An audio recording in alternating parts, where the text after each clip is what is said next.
Alright mga kababayan, isang pagpalang araw po sa inyo lahat. Ito mga kababayan, pag-usapan po natin itong si acting mayor Baste Duterte dyan sa lungsod ng Davao. Dahil kung matatandaan po natin mga kababayan, mainit po ang pinag-uusapan ngayon yung kanilang boxing, yung pagpalag ni Nicolas Torre dito sa hamon ni Baste Duterte na suntukan mga kababayan, no?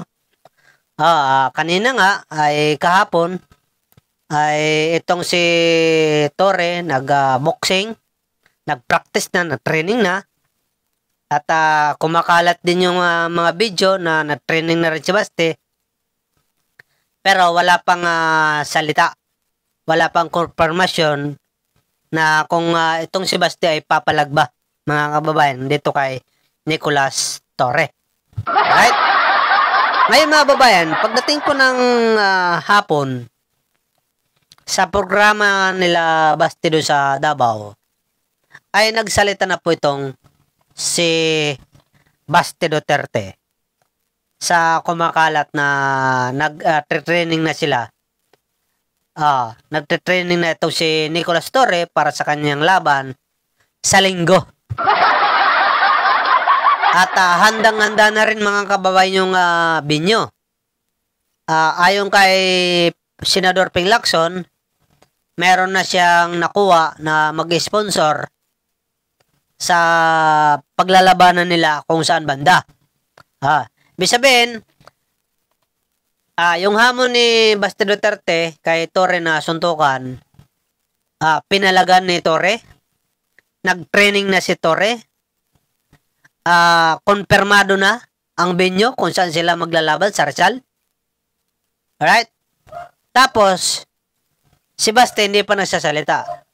Pero, pagdating ng hapon, ay kahapon, sumagot na po si Baste. Ayon sa post ni Baste Duterte sa kanyang channel sa Facebook, ang sinasabi niya dito, "Wag kang mag-alala, Torre. Dahil gustong-gusto ko na makabugbog ng unggoy." Diba?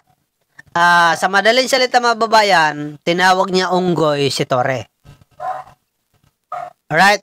Sir Baste Duterte, talagang ang ugali mo ay pangkanto. Tinalo mo pa ang mga squatter area sa ugali mong yan. Tanda natin, ikaw nga, mukhang Shrek. Hindi ka naman nilalait ni Torre. Di ba? Si Torre ay mas gwapo sa unggoy. Alright? Gwapo naman sa unggoy, maban. Sabi pa nga ng, ng DILG, pitbull. Hinalin tulad siya. Pero sa kabila ng lahat ng yan, ay hindi po napipikon si Nicolas Torre. Alam niya kasi na tao siya. Kahit ano pang sabihin, tao si Torre. At nakikita na po natin yan, tao. Matapang, palaban. Mabait. Walang kinikilingan. Kaya mali po ang panglalait mo na siya ay unggoy. Tapos sabi pa ni Baste mga babayan, kung gusto ni Torre daw nung suntukan, ay dapat wag na charity. Dapat daw suntukan na lang talaga. Wag na idan sa charity. Bakit charity? Papaliwanag ko isa-isa yung sinasabi ni Baste. Bakit charity? Kasi nga para maging legal yung laban. Kaysa naman magbarilan na lang kayo diyan bigla sa kalsada. At least yung hamon mo kay Torre ay papalagan niya sa maayos na binyo. Katulad ng mga Araneta, Coliseo, Minares, kung saan man yan. Para walang gulo. Kung magkakasakitan kayo, dapat nasa ayos. Hindi yung puro dakdak lang tayo. Tapos pag nagkita tayo sa kalye, barilan na lang bigla. Hindi yun. Ayaw ni Nicolas Torre ng ganyan. Kaya nga siya lumapit siya si Itzar para respetuhin ang karapatan pantao. Nire-respeto lang ni Nicolas Torre ang karapatan mo bilang tao. Kaya gusto niya charity para makatulong sa taong bayan sa mga nasalanta ng bagyong Krising at habagat. Kaya ang gusto niya sa isang magandang laban. Sa isang charity para yung kikitain, yan yung itutulong sa mga kababayan natin. Tapos sabi pa ni Basti mga babayan, isa-isa natin. Papatol lang daw siya sa charity na yan sa kondisyon ni Torre kung papayagan din siya sa kanyang kondisyon. Ano ba ang kondisyon ni Basti? Magpa-hair follicle test daw si Pangulong Bongbong Marcos at ang lahat ng mga opisyal ng gobyerno. Yan ang hiling ni Basti bago siya pumatol kay Nicolas Torres sa charity. Alright? Walang masama. Alam naman natin na pwede gawin ni Pangulong Bongbong Marcos yan, magpa-hair follicle test. Kahit saan binyo pa yan, kahit anong oras pa yan. Kayang-kaya. Alam naman natin na hindi dragarik ang presidente. Di ba? Kaya lang, ang tanong natin dito kay Baste, paano na naman kami makakatitiyak na lalaban ka nga sa charity kapag nagpa-hair follicle test si Pangulong Bongbong Marcos? Ngayon pa nga lang ikaw ang unang-unang naghamon. Umatras ka. Kailangan may kondisyon ka. Ngayon, pag pinatulang ka sa kondisyon mo, halimbawa, magpa-hair follicle test si PBBM, ano na naman ang kasiguruhan na lalaban ka nga? Di ba wala? Walang kasiguruhan mga babayan. Sa madaling salita, isa na naman ito pambubula. Mahihilig talaga kayo sa pambubudol. Kung umatras ka na ngayon, tapos humingi ka ng kondisyon, ano ang katibayan na lalaban ka nga kapag nagawa na ni PBBM magpa-hair follicle test? Sige nga. Di ba wala? Magbigay ka. Hingi ka ng kondisyon. Pero hindi mo sinasabi ang katibayan na susundin mo nga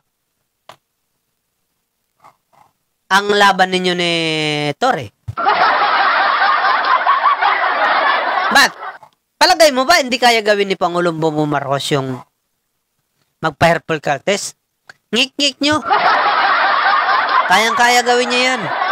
Hindi lang kayo pinapatulan kasi wala naman kayo magandang sinasabi. At saka hindi naman kailangan magpa-hair follicle test. Para saan? Di ba? Para saan? Sabi pa nga ng Pangulo bakit? Pag nagpa-hair follicle test ako, ano ang makukuha ko dyan? Presidente na ako.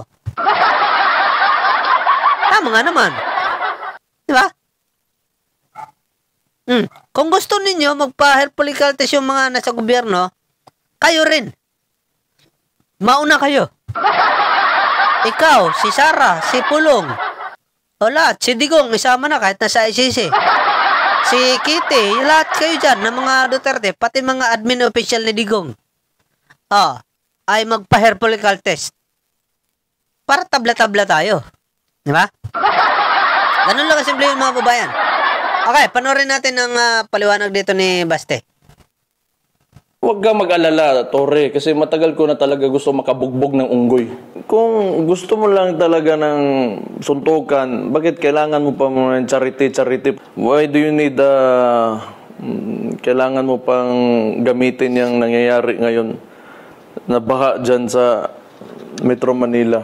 If you're really serious about this, kung gusto mo yung charity na yan and you've laid some conditions, then let me lay my own conditions for the event. Kung serious ka talaga these are my conditions. Pakiusapan mo yung amo mo na presidente and let it come out of his mouth that all elected officials should undergo a hair follicle drug test. Papalagan ko yung charity mo na yan. Walang problema. If it will answer the issues nitong bansa natin, I can do that.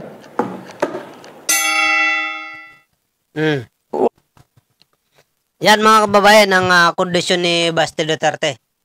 Kaya lang hindi malinaw sa kanyang kondisyon kung palagan niya siya at pumayag si PBBM para lang matuloy ang kanilang charity. Anong katibayan? Anong patunay?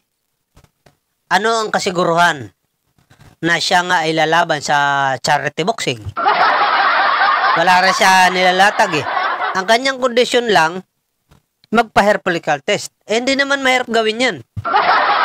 Lalong-lalo na sa presidente natin. Kung taong bayan naman makikinabang sa palagay mo, hindi niya kaya gawin yan. Kaya lang, ang problema lang dito, anong kasiguruhan na lalabang ka? At saka bukod doon, bakit Admin Marcos lang ang magpapa-hair follicle test? Dapat kasama ka, di ba? Huwag natin kalilimutan na si Mayor Basti Duterte ay nagkakalat yung video na bangag ito. At nakadila, nakawalwal yung dila. Oh, high na high. Tapos, ang balita pa, ang kanyang mga empleyado sa Davao ay nag-positive sa drugs. Oh, nung sila po ay pina-drug test.